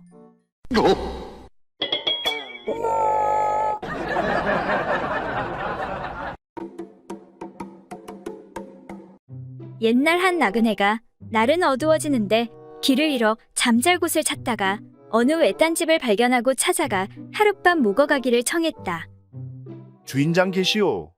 길 잃은 나그네인데 날은 저물고 잠잘 곳은 없으니 하룻밤만 좀 재워주시오. 그러자 방문이 열리며 아름다운 한 여인이 말했다. 여자 혼자 사는 집이 오니 외간 남자를 채워드릴 수가 없습니다. 결례가 되는 줄은 아오만 그래도 어떻게 하룻밤만 안 되겠습니까? 아니 됩니다. 가까운 곳에 집도 없는데 제발 좀 부탁합니다. 남자가 연신 사정하자 처음엔 꺼려하던 여주인도 나그네의 처지가 안 됐던지 결국 허락하고 말았다. 이 근방엔 달리 집도 없으니 하는 수 없군요. 정말 고맙습니다. 여주인의 허락을 받은 나그네는 곧 건너방으로 안내되어 잠자리에 들려고 하였다.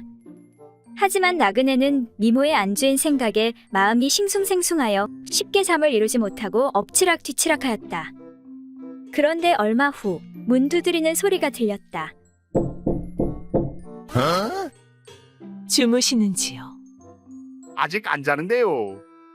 나그네는 벌떡 일어나서 방문을 열었다. 잠옷 차림의 여주인이 나그네에게 조용히 이야기했다. 혼자 주무시려니 적적하시지요. 그 말에 나그네의 가슴은 심하게 두근거리기 시작했다. 네, 사실 그래서 저도 잠을 못 이루고 있었습니다. 어찌나 긴장했던지 나그네는 말까지 더듬고 말았다. 그것 참 잘 되었습니다. 잠시 들어가도 되겠습니까? 나그네의 가슴은 터질 듯 뛰었다. 네, 어서 들어오시지요. 그러자 여주인이 말했다. 길 잃은 노인 한 분이 또 오셨는데 같이 주무시지요.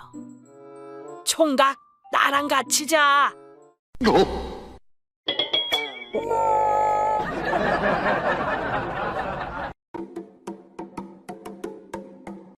옛날 어느 마을에 나이 많은 대감이 젊은 첩을 두게 되어 매일 밤마다 잠자리를 같이 하였으나 소중이가 작동되지 않아 재미를 보지 못하였다. 아니, 이놈의 소중이가 왜 작동이 안 되는 거야? 이를 어찌하면 좋을꼬? 그리하여 대감은 용하다는 의원을 찾아가서 비싼 값을 치르고 소중이에 좋다는 파란 가루약을 구입하였다.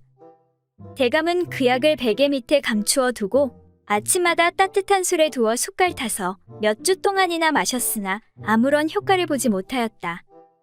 아니, 이 비싼 약을 먹는데도 어찌 소중이가 묵묵부답일꼬? 그런데 어느 날부터 마당새가 대감이 약 먹는 것을 엿보고는 틀림없이 좋은 약이라 생각하여 한번 먹어봐야겠다고 노리고 있었다. 아니, 도대체 저게 무슨 약이지? 맨날 대감님 혼자만 좋은 약을 드신다니까. 어느 날 마당새는 대감이 출타한 틈을 타 그 약을 훔쳐 몰래 마시고 나서는 10여일간 나타나지 않았다. 대감은 마당새가 10여일이나 보이지 않자 다른 종에게 물었다. 아니, 이놈의 마당새가 10여일이나 되도록 보이지 않으니 괴이한 일이로다. 가서 마당새를 찾아오너라. 잠시 후 마당새가 도착하자 대감이 물었다. 그동안 무슨 일이라도 있었느냐? 어찌하여 10여일이나 보이지 않았느냐? 그러자 마당새가 걱정스러운 얼굴로 대답했다. 대감마님께서 베개 밑에 좋은 약을 숨겨두고 잡수시는 것을 보고 소인이 지난번에 그 약을 훔쳐 따뜻한 술에 타서 마셨습니다. 그런데 약을 먹어도 아무런 효과가 없었습니다. 정말입니다. 대감님께서 약을 훔친 것을 알아차릴까봐 겁이 나서 며칠간 집에 숨어 있었습니다. 아마도 돌팔이 의원에게 사기를 당한 듯합니다. 그 말을 들은 대감이 말했다. 뭐라고? 어쩐지 아무 효과가 없다고 했다. 내 이 돌팔이 놈을 그냥 마당새야 따라오너라. 그리하여 대감과 마당새는 의원으로 쳐들어갔다. 야, 이 돌팔이 놈아, 몇 달 전에 내가 500냥이나 주고 사간 그 바람가루 약이 왜 아무런 효과가 없는 것이냐? 늙은 내가 그 약을 먹어도 효과가 없고 젊은 마당새 놈이 먹어도 효과가 없으니 어찌 된 것이냐? 이놈아, 당장 내 돈 500냥 돌려내라. 그 말을 들은 의원은 당황하며 말했다. 대감마님, 그 약은 먹는 게 아니라 소중이에 바르는 약인데요.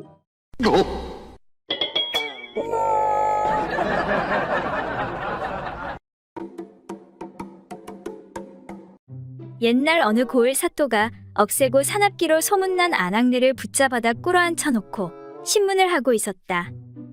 내 인연, 어찌 감히 하늘 같은 남편의 얼굴을 때려 상처를 입힌 것이냐? 이런 천하의 고약한 년 같으니. 그 말을 들은 사나운 여자가 말했다. 사또나리, 남편이라는 작자가 하나밖에 없는 저는 돌봐주지도 않고 맨날 술집에만 돌아다니며 살림을 모두 탕진해 없애버리니 어찌 그대로 보고만 있을 수가 있겠습니까? 서로 다투다 보니 얼굴에 상처가 나게 된 것인데 어찌 모두 제 잘못이라고 할 수 있겠습니까? 그 말을 들은 사또는 더욱 크게 화를 내며 뭐라고? 이런 방자한 계집을 보았나? 당장 주리를 들고 목을 쳐야 할 것이야. 그러자 그 말을 들은 남편 되는 사람이 잔뜩 겁을 먹고 놀라며 말했다. 사또나리, 우리 부부가 서로 옥신각신한 것은 사실입니다. 그런데 이 얼굴의 상처는 제가 그만 실수로 문턱에 걸려서 넘어져 난 상처이지 부인이 때려서 난 상처가 절대 아닙니다. 그러니 제발 제 부인을 용서하여 주십시오. 그런데 그때 마침 이 광경을 지켜보던 사또 부인이 사또에게 말했다. 아니, 여보, 주막집 기생한테 푹 빠져 가산을 탕진한 남편을 때린 것은 엄연히 아내의 의무인데 어찌하여 거꾸로 아낙네를 나무라고 벌을 내리려 하시오? 사또나 되는 양반이 그런 것도 모른단 말이오. 부인이 사또를 크게 나무라자 사또는 당황하며 말했다. 얼른 저 여자를 풀어주고 집으로 보내주어라. 잘못하다간 나도 문턱에 넘어져 얼굴에 큰 상처가 생길지 모르겠구나.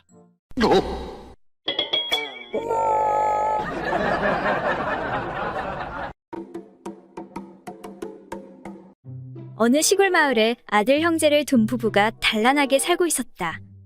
부부는 열심히 일하여 어느 정도 먹고 살만하였고 비록 단칸방이지만 남양에 아늑한 초가집도 하나 있었다. 그런데 크게 부족할 게 없어 보이는 이 부부에게도 걱정거리가 있었다. 그것은 바로 9살과 7살 먹은 아들들 때문에 부부간의 밥일을 제대로 할 수가 없었던 것이었다. 어느 겨울 저녁밥을 먹고 어느덧 해가 뉘엿뉘엿 기우는 무렵이었다. 부부는 간만에 눈이 마주쳐 서로 위기가 투합해 재미를 보려고 하였다. 그런데 아무래도 아이들이 골칫거리였다. 저 녀석들 때문에 아무래도 오늘도 안 되겠구나. 하지만 궁하면 통한다고 궁리 끝에 묘안이 떠올랐다. 옳카니? 남편이 아이들을 불러놓고 말했다. 얘들아, 방이 몹시 춥구나. 나가서 모아놓은 장작을 좀 가져다가 방에 불 좀 지피지 않겠니? 예, 아버지. 남편의 말에 아무것도 모르는 두 형제는 신나게 뛰어나가 아궁이에 장작불을 지피기 시작했다. 부부는 이때다 하고 그 사이에 모처럼 신나게 볼일을 보기 시작했다. 여보, 이게 얼마만이요? 밖에서 한참 불을 지피던 형이 동생에게 말했다. 야, 가서 방이 뜨거워졌는지 알아보고 와. 동생은 형이 시키는 대로 쪼르르 달려가 방문을 열어보려는데 방에서 묘한 소리가 들리는 것이었다. 그래서 문틈으로 잠시 방 안의 광경을 들여다보았다. 깜짝 놀란 동생은 곧바로 형에게 달려가 말했다. 형, 불 그만 떼! 너무 뜨거운가 봐. 아빠가 엄마 위에 올라가 있고 엄마는 땀을 뻘뻘 흘리면서 고통에 몸부림치고 있어.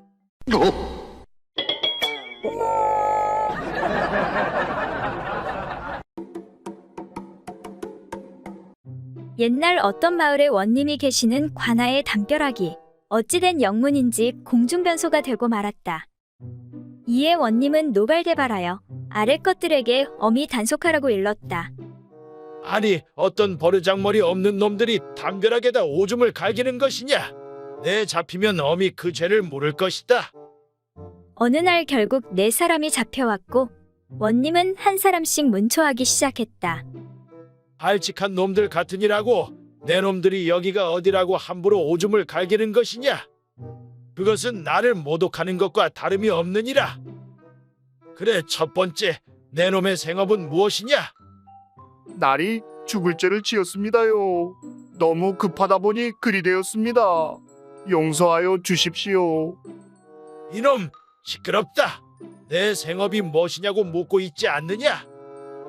네, 저는 자물쇠 장수이옵니다. 그래, 자물쇠 장수라. 여봐라, 저놈의 소중이에다 자물쇠통을 채우도록 하여라. 그리고 다음 두 번째, 너의 생업은 무엇이냐? 대장장이 이옵니다. 제발 한 번만 용서해 주십시오. 듣기 싫다.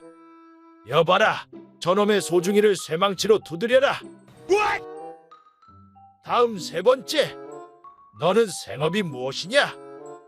목수이옵니다. 제발 살려주십시오. 그렇단 말이지. 여봐라, 저놈의 소중이를 대패질하도록 하여라. 마지막 네 번째, 내 놈의 생업은 무엇이냐? 엿장수이옵니다. 한 번만 용서해 주십시오. 이놈 어림없다. 여봐라, 저놈의 소중이를 잡아당겨 쭉 늘리도록 하여라.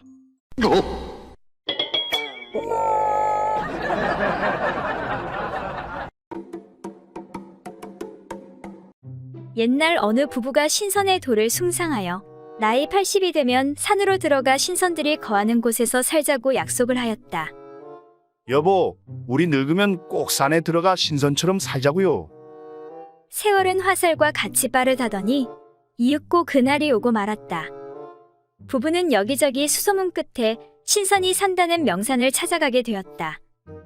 두 부부는 손을 꼭 잡고 드디어 마지막 산봉우리로 올라가는 기슭에 당도하여 잠시 휴식을 취하고 있던 중 영감님이 할머니에게 말했다. 여보, 여기서 잠깐 쉬고 있구려. 내가 먼저 올라가서 신선이 있는지 사정을 좀 살펴보고 오리다. 조심해서 갔다 오세요.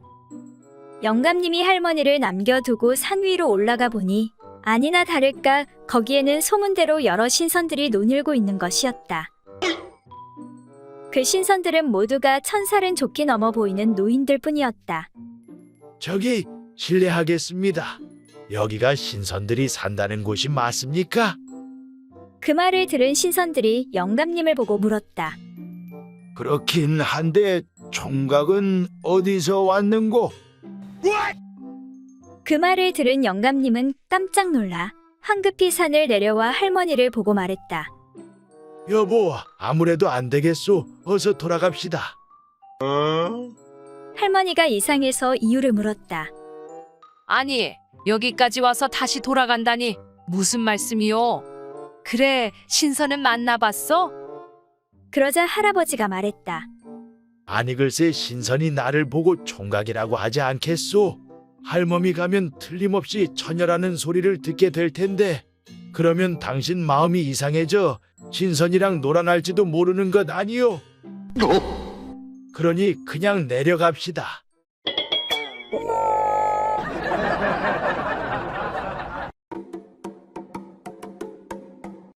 옛날 어느 마을 입구에 있는 커다란 바위 위에 언제부턴가 돌사자상 하나가 근엄하게 서 있었다.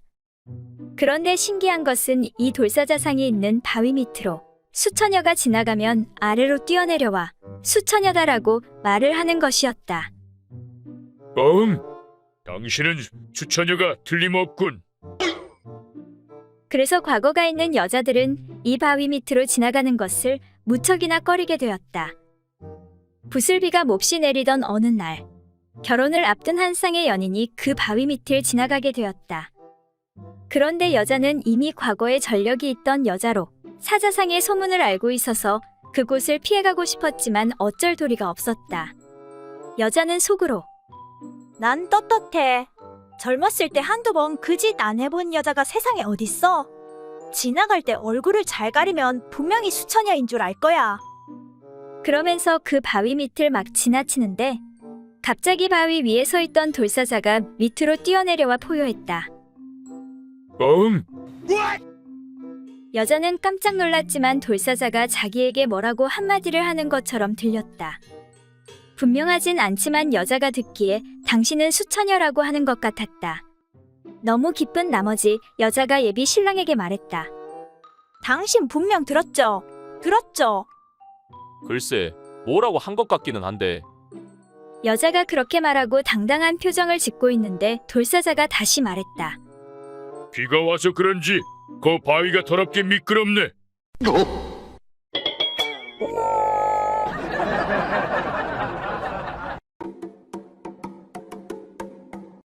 옛날 어느 마을에 어리숙한 농부가 있었다. 어느 날 농부는 우연히 사마귀가 나뭇잎에 몸을 가리고 매미를 잡는 모습을 보게 되었다. 옳거니 그건 참으로 좋은 방법이구나. 농부는 좋은 방법을 알아내었다고 생각하고 큰 나뭇가지를 한아름 가지고 와 나뭇잎으로 제 몸을 가리면서 아내에게 물었다. 여보, 내 몸이 보여? 안 보여? 그러나 작은 나뭇잎에 몸이 가려질 턱이 없으므로 아내가 신경질적으로 대꾸했다. 다 보여요. 그러나 농부는 단념하지 않고 계속 나뭇잎으로 이리저리 몸을 가리면서 다그쳐 물었다. 여보, 이제 보여? 안 보여?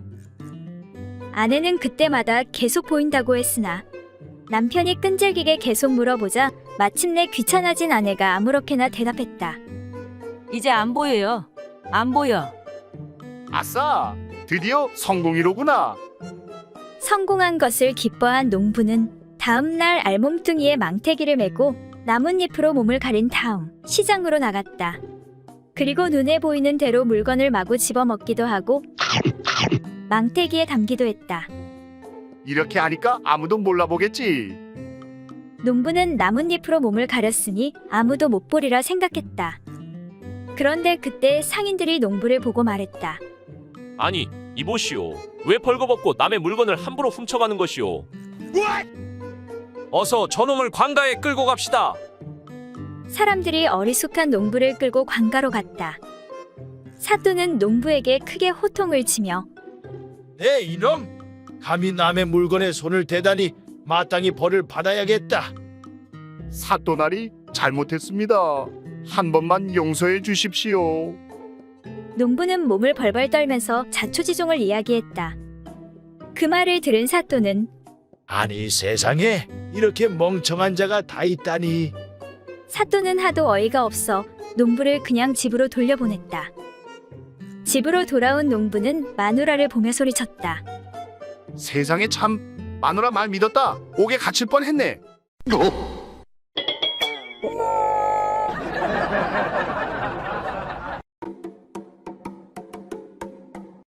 옛날 어느 한 선비가 과거를 보러 한양으로 가던 중 밤이 되어 고개를 하나 넘게 되었다.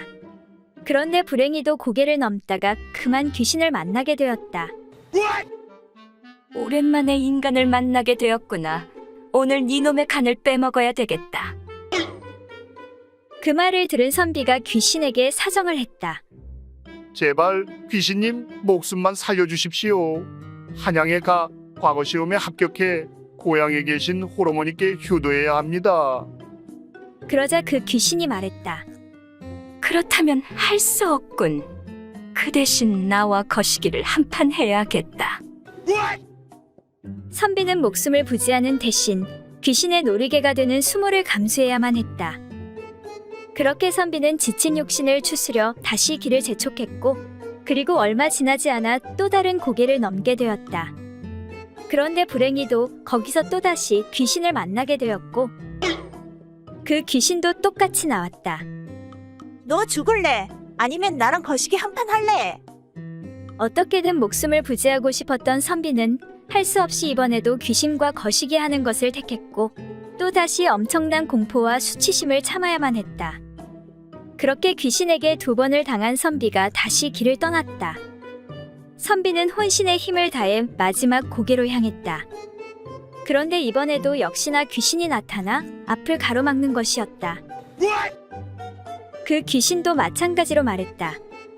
너 죽을래? 아니면 나랑 거시기 한판 할래?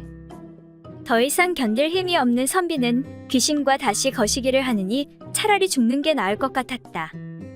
그래, 이 귀신아, 차라리 날 죽여라. 죽여.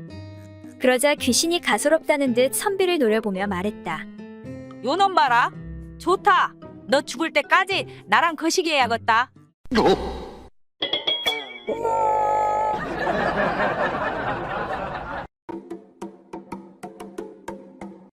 옛날 어느 마을에 한 호래비가 의원을 찾아가 물었다. 의원날이 제가 호라비로 지낸 지 벌써 10년이 넘었습니다. 새 장가를 가고 싶은데 인물이 시원치 않아 그런지 여자가 꼬이지 않아 걱정인데 뭐 좀 좋은 약이 없을까요? 마침 좋은 약이 있는데 이 약초를 몸에 바르고 한번 다녀봐. 그럼 틀림없이 여자들이 줄을 설 거야. 호래비는 의원의 말대로 몸에 약을 바르고 다니니 여자들이 꼬이기 시작했다. 이보실 김씨, 내일 저녁에 시간 있어? 김씨, 우리 한번 만나보는 게 어떻겠어? 세상에 정말 약이 효과가 있긴 있네. 며칠 후 호래비는 다시 의원을 찾아가 물었다. 의원날이 그 남자한테 좋은 약 좀 지어주시오. 의원이 궁금한 눈빛으로 물었다. 이번엔 또 무슨 일이 있어? 그러자 호래비가 음흉한 미소를 지어 보이며 말하는 것이었다. 저번에 지어간 약 덕분인지 여자들이 꼬이기 시작하더니 아니 글쎄 오늘 밤에 2 여자를 물레방앗간에서 만나기로 했지 뭡니까? 근데 여태껏 호래비로 살다 보니 소중이가 작동이 안 될까 걱정이 돼서요. 그 말을 들은 의원은 고개를 끄덕이고 나서 자신이 만들 수 있는 가장 강력한 정력제를 만들어 주었다. 그리고 의원은 그 약을 건네주면서 말했다. 이 약만 있으면 옥녀가 와도 문제 없을 걸세. 하지만 약 기울이 혈액 속에 충분히 퍼져야 효과가 있으니 최소 2시간 전에는 드시게. 호래비는 기쁜 마음으로 약을 받아 돌아갔다. 그리고 그날 밤 물레방앗간에서 거사를 치른 호래비는 다음 날 다시 의원을 찾아와서 말했다. 의원날이 약 좀 주십시오. 몸이 쑤시고 뻐근해 죽겠습니다. 의원은 전날의 일을 알고 있는 터라. 그래, 이번엔 어디가 문제요? 아직도 빳빳해서 그런가? 라고 웃으며 말했다. 아닙니다. 그게 아니라 손이 너무 아파서요. 아니, 소중이가 아니고 손이라니? 그러자 호래비가 한숨을 푹 내쉬며 말했다. 아니 글쎄 온다던 여자들이 한 명도 안 왔지 뭡니까?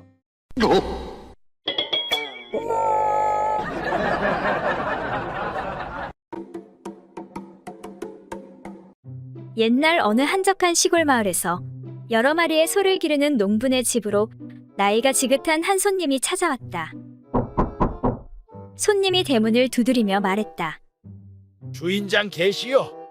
있으면 잠깐 나와 보시오.